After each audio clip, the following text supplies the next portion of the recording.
Welcome back, guys. Today I will show you guys 10 more non-metal albums that I feel like a metalhead would enjoy. So if you want to expand your music taste, then this is the right place. I already made another video where I showed you guys 5 other non-metal albums I feel like you guys would enjoy. So after you watch this, I would recommend you watch that video too if you enjoy this video. Alright, let's get started with the albums. First I have Revolver by the Beatles. I know this album is very popular, so a lot of you guys probably already know about it. But if you somehow have not listened to the Beatles yet, as a metalhead, then I feel like you're in for a pleasant surprise. Especially Revolver. Revolver is easily my favorite from them. No other album they made comes even close to it, in my opinion. And it's such a cool mix between psychedelic rock, pop, folk, orchestral stuff, etc. It's definitely their best. And if you want to get into pop music or rock music, then this is a great start too. And it changes sound a lot too. So if you don't like the first song or the second song, that does not mean you will not like the later songs. But I do love every song on it though. And it does have a lot of variety and a lot of experimentation. So yeah, overall, definitely give it a listen at least once. Next we got Illmatic by Nas, the only hip hop album on this list. I really like this album. It's easily my favorite rap album, and Nas does a great job on here. I mean, I do also see a lot of people talk about this album too, and Illmatic is one of the most popular old school hip hop albums, especially among music critics and people who are just really into music like that. And yeah, I think a metalhead would like this because a lot of the background melodies and turntables sound very good. They sound very melodic, and this does change sound a lot.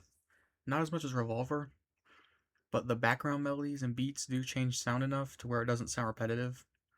I mean, of course, the rapping can sound a bit repetitive because it is the same guy rapping with minus a few features.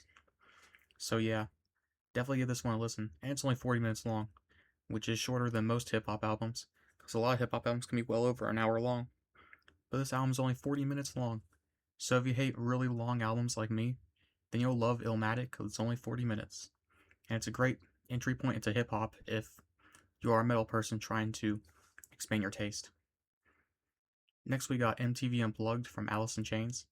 Now, I would consider Alice in Chains a metal band, but this album is obviously not metal because there's no electricity. It's all acoustic instruments, so it physically cannot be metal. But it is still a really good album, and I would still recommend you guys listening to it. And it does still sound really good. And of course, Alice in Chains have a great softer and heavier side. So if you love their softer side, like from Jar of Flies or Sap, then definitely give the Unplugged a listen, because it is a great emotional album with a lot of pain in it. So if you're experiencing a lot of pain in your life, you may relate to the lyrics. Thankfully, I'm not, but I don't know about you guys, because you never know who is going through what. So yeah, this can definitely be a very beneficial album for that. And I would recommend it. Even if you're in a good mood, I'd still recommend MTV Unplugged by Alice in Chains. Next we got Songs from the Wood from Jethro Tull. And Jethro Tull mixed progressive rock and folk rock. There's a lot of upbeat flute-based songs on here. So if you like folk metal, then you'll probably like Songs from the Wood, since it's still a mix between folk music and rock music, but obviously it's not metal, because folk metal did not exist yet in 1977. But it's still a great album, still a great mix between progressive rock, folk, etc.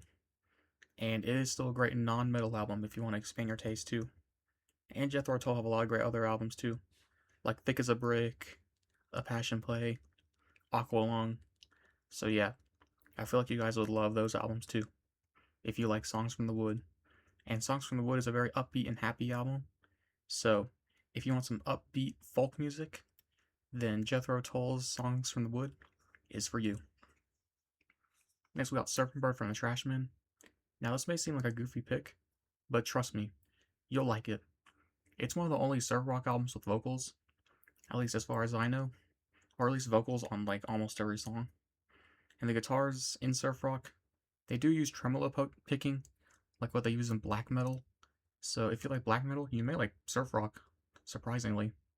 Both of the genres are very different from each other, but they both use tremolo picking, so yeah, if you like tremolo picking, then you may like this album, because of course surf rock has that. And it's very upbeat too, So if you want some happy surf rock music with vocals, Surf and Burn by the Trashmen is for you. Next I got Freehand by Gentle Giant, another progressive rock album. And this album is not that long. I think it's only like 37 minutes long. So if you like shorter albums, then you'll love this. Now, Gentle Giant do have a very divisive sound, but a lot of people would like them.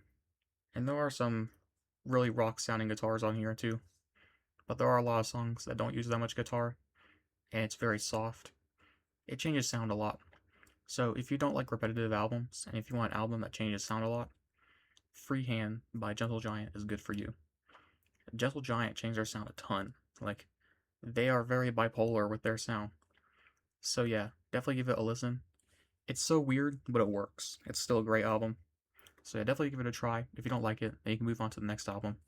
But if you do like it, then you may be one of the few people who can enjoy Gentle Giant. So yeah, definitely don't skip this one.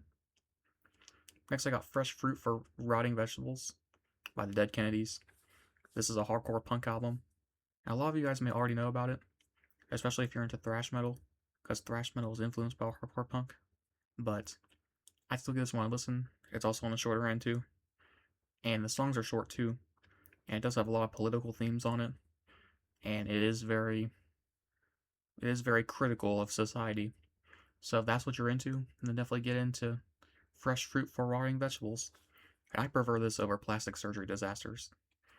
So yeah, give it a listen. And then for number 8, I got Pictures at an Exhibition by Emerson, Lake and Palmer. This album is, well, you're really lucky if you're watching this video and if you don't like long albums, because this album's also pretty short. It's only like 38 minutes long. And this is another progressive rock album. You can definitely tell I love progressive rock. And if you're a metalhead, you may also like it, especially if you love progressive metal. So definitely give the genre a chance. And the main reason why I picked this one over their other albums is because this one I feel like is more accessible. Well, Trilogy is also pretty accessible too, but this one has a lot of it's basically like a cover album of a lot of classical songs. So if you already like classical music, then you may like Pictures at an Exhibition. And it's not that long, so I feel like it's not a very risky listen. And of course, if you want to buy this physically, I heard it's very cheap. I heard a vinyl only costs like $3 or $4 of it. So if you like buying physical discs or vinyl, then this would probably be the cheapest one to buy if you did want to buy one of these albums on this list. So yeah, definitely give Pictures at an Exhibition a shot. It's a great live album, and it is very, very, very cool. And then for 9, I have Genesis' self-titled album. This one, like the Beatles, is pop music. It's like a pop rock, progressive pop album. And it is very good, you know.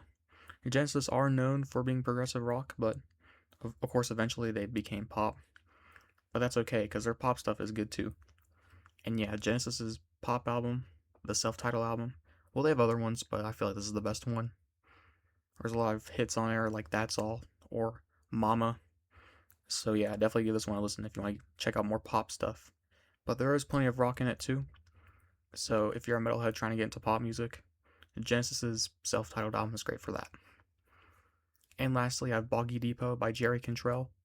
This one's debatable on if it's metal or not, but I would not consider it metal. I consider it more hard rock / alternative rock. I tried to avoid including hard rock albums because a lot of people may still consider them metal. I mean, I consider hard rock and metal separate, but still, you always have those people. Led Zeppelin's metal, Kiss is metal, AC/DC's metal. Like, no, they're not. But you will have those people. But since this album's fairly obscure, I don't think anyone's going to argue with this one. But yeah, Boggy Depot's a great alternative rock album. And if you love Alice in Chains, you'll love this too, because Jerry Cantrell's a guitarist. And there's a lot of great songs, and it does change sound a lot. There's a lot of heavier songs and a lot of softer, more acoustic songs. So yeah, if you do love alternative rock and Alice in Chains, then you'll love Boggy Depot by Jerry Cantrell, because it is one of the best side albums they did. And I would not consider it metal, so yeah, definitely give it a listen if you want to check out some alternative rock music that is not metal. Well, that is 10 more albums for you guys that are not metal. It will probably take a while for me to make another video in this series, since I'm very specialized in metal, so there are not that many non-metal albums I know yet to include. But don't worry, I'll listen to more, and then when the time is right, I'll make part 3. Make sure to like and subscribe. Goodbye.